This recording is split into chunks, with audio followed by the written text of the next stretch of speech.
Yeah, hi. Thanks for having us. Hello, Sako. How are you doing? Good to see Thank you. you. Thank you so much. I would like first you introduce us about yourself and the Central Asia and Silk Road and just give a bit about background. Okay, yeah. Thank you. My name is Asror. I'm originally from Uzbekistan. I have worked in Uzbekistan in different positions as a manager, as a lawyer. I come from a corporate law background, and I came to Stanford. I did my master's degree in law at Stanford. I met wonderful people, and I cannot overstate the value Stanford has given me, the Stanford community has given me.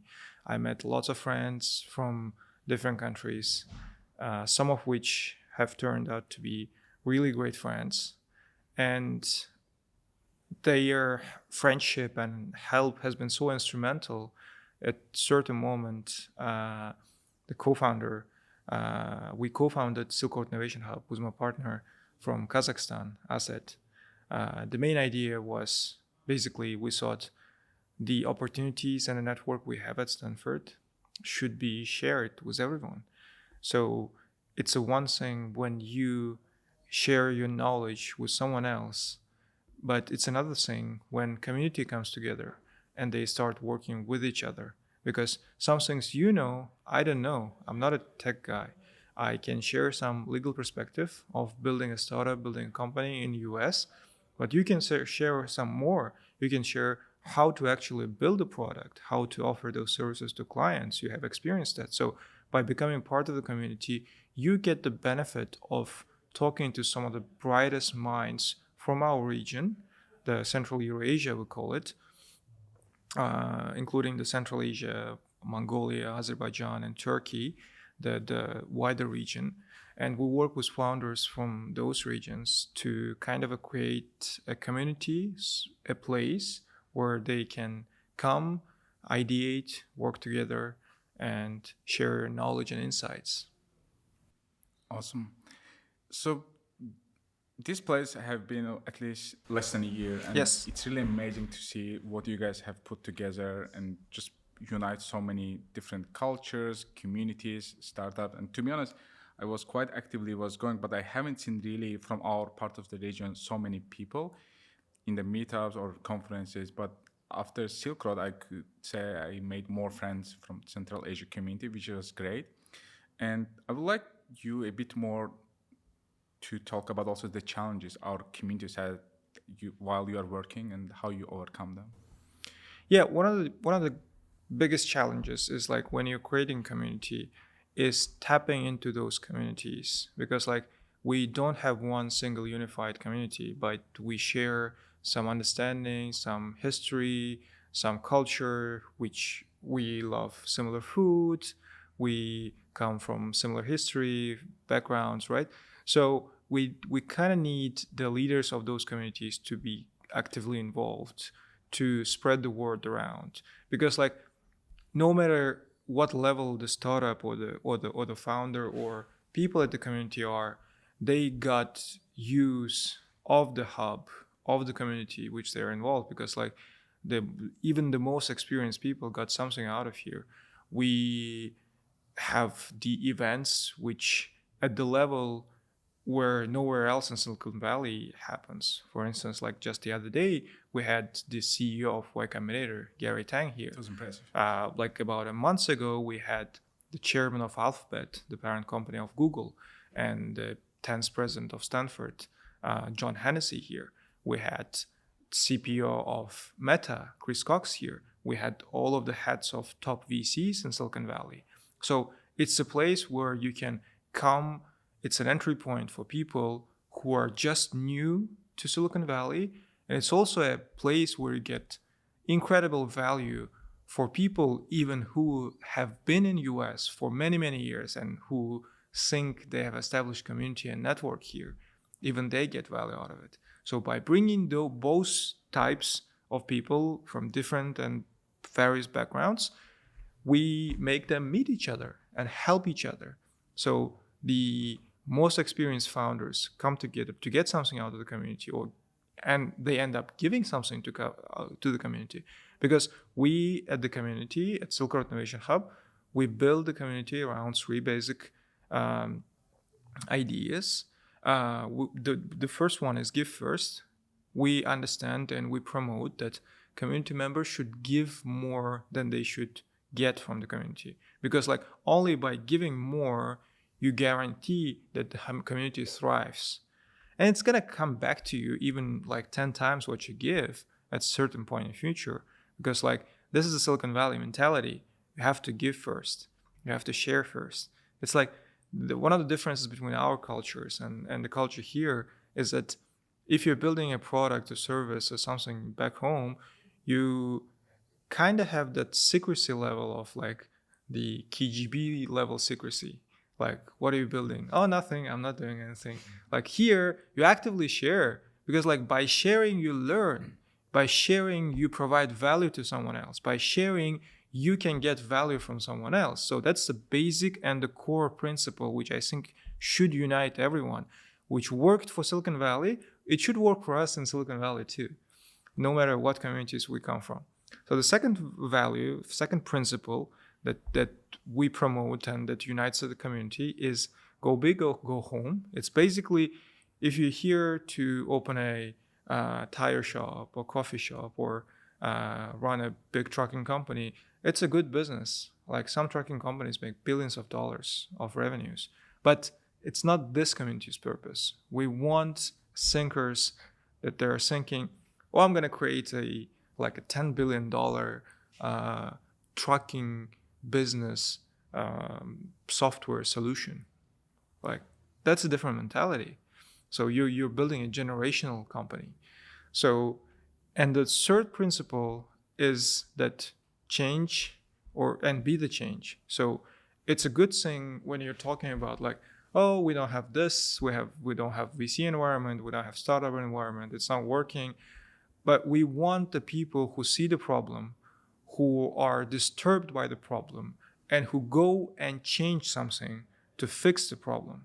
So it's a nice thing that like owing to some reasons that you're not doing anything, but like if you're not going out there, being in the arena and trying to change something, maybe you're not the people for this community. What we have seen so far is the Silicon Valley in and of itself is not a place where you come by accident. Like it's one of the most expensive places. It's one of the the taxes here, the especially San Francisco, if you consider nowadays, like people do not come here by choice. You end up here by getting offered a position, or you come here when you know that this is the place for you to be. So it already has a selection process like designed, built into it. It gathers the smartest and the brightest people with the mentality which we want. And we've seen so far that the community is gathering people who have these principles, ideas in mind, who share those principles. They come here to change something. So the founders who we have seen, they're bothered by a problem and they want to change it. Awesome.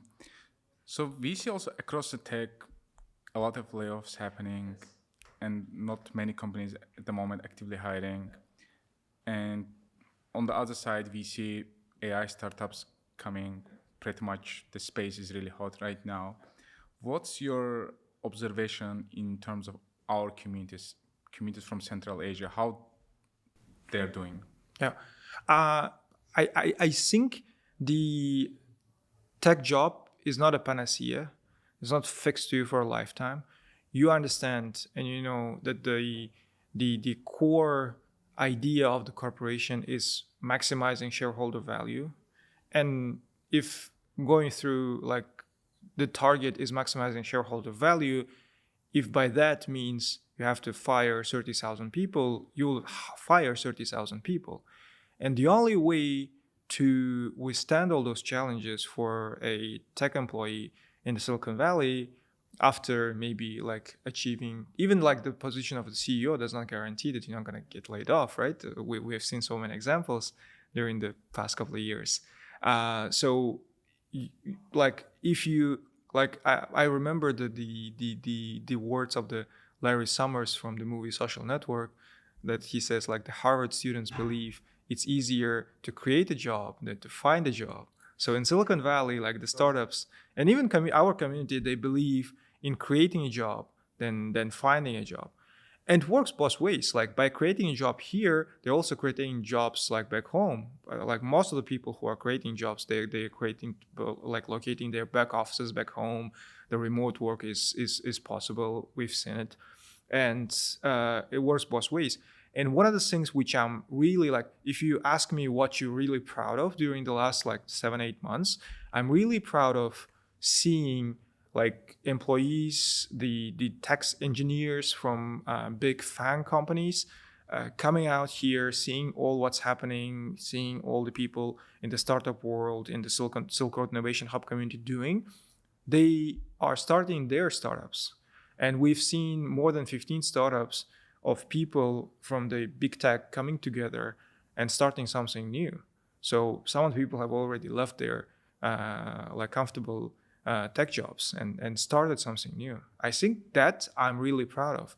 And what I can make sure, like this is because of the hub, is that one of the like engineers who manages like 50-person team in a company, he came out and said, if you were here 3 years ago, I would have started my startup 3 years ago. So it's not only like that you don't have opportunity or you don't like you don't have resources. Like Silicon Valley is the land of opportunity and resources. You have the VC money here. The early stage VCs are writing checks of like, especially in AI right now, left and right. And it's the biggest place of resources. And it is a place of opportunity. Like whatever you can think of, you can start here. If like, where, if not here? So the only thing, they should be led by example. And by missing this like great examples from our community who have founded company, we were like the community was missing this important part of like following the examples. Just the other day, I think on Friday, there was Bayram from Turkmenistan, Bayram Anakov. He found this company up in the air and sold, I think had to sell for, I think he cashed in $50 million in his pocket.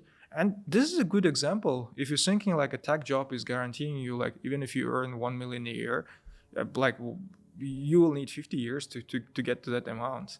And he did it, like, and that's what the startup is about. Like you do a stressed work 24 hours a day for 3 or 5 years, maybe 10 years, but you get immense value out of it. It's not only about you, it's about the communities you're affecting. If you get one unicorn from Azerbaijan, think about all the change, all the young people's minds changing in Azerbaijan, thinking, oh, like even now, if now they are thinking, like, yeah, I'm gonna go to what's the biggest oil company, like the Sokar. I'm gonna go to Sokar, become an engineer there, and think about that. And now, like after the first unicorn, they will be thinking, oh, actually, I can create my own company. I can become a billionaire. Like not now there is a chance and there is a way. They see it clearly. Like the example of Mark Zuckerberg is not relatable to them. Like if they see Sako from Baku like making $1 billion and said, oh, Sako, like he was not that smart. Like come on, I can make it. So yeah, That's really awesome, Asror. Probably that will be the last. I think we should do the series. I would love to continue this our conversation. One question, actually, will be two questions. What you see, how as Azerbaijan specific community we can do better from your, because your observation, I know that you have met quite a bit of people from Azerbaijan who were visiting here or the Azerbaijans living here. And second question would be how as Azerbaijan community we can better contribute, better give and to Silk Road, because that's kind of for me, what you mentioned, it's a shared resource pool where I made a lot of friends, I learned a lot and all these events and VCs you mentioned. It's really amazing that the level of the people bringing from not just Central Asia community, from across the other communities in Silk Road, which wasn't really possible for you guys doing that. So if you can take this question. Yeah. By construction, Silkroad Innovation Hub is a for-profit organization, but since the community building activity does not pay you much, it's like by virtue it's a non-profit. We're not making money out of it. The only way we survive is by partnerships with different organizations like Astana Hub, or we have corporate sponsors and the ministries. Thank God there are like the people who are responsible and the organizations who are responsible for tech innovation back home in different countries. So a great help would be expected from their side by aligning our vision that the next unicorn from our countries can be in Silicon Valley, because like many other countries are doing it. Like Nordic countries have opened their hub, like it's one of the biggest hubs. The Japan, the Korea, Germany, they understand that the unicorns will come out of Silicon Valley. German unicorns will come out of Silicon Valley. The Polish unicorns will come out of Silicon Valley. The Israeli unicorns will come out of Silicon Valley. They understand it, and they're helping their communities, their people to come here and to have a space, to have a joint community where they can tap into the resources of the community. So the understanding and the help from the side of organizations who are already at place to tasked with this, accelerating innovation back home. That's the first thing should be in place, and that's expected. And the second thing is from the community. It's like the approaching of like, what can I get from the community? What kind of events I can participate? But like, what can I give to the community? And by coming here and like offering the help, offering what to do, it's like you get more. We've actually seen like there are 10, 20 or 40 people who like regularly come and ask us, what can we give? And we ask them some minor help or this and that. Or they proactively know, I can do this, I can help with this, I'm a good at web developing, I see you don't have a site for your podcast, like this is one of the options. So these, and by virtue of like giving first mentality, we see that people get more out of the hub by just showing up and being here. They attend the greatest events. They like, some people like who attended Gary 10 event, like were not even invited. They were here because from the morning they came asking, what can I help you with? And they attended and they talked, they took pictures with Gary 10, and that was the best part of what happens here. Awesome. Thanks so much. Thank you so much. Thank you, Saka.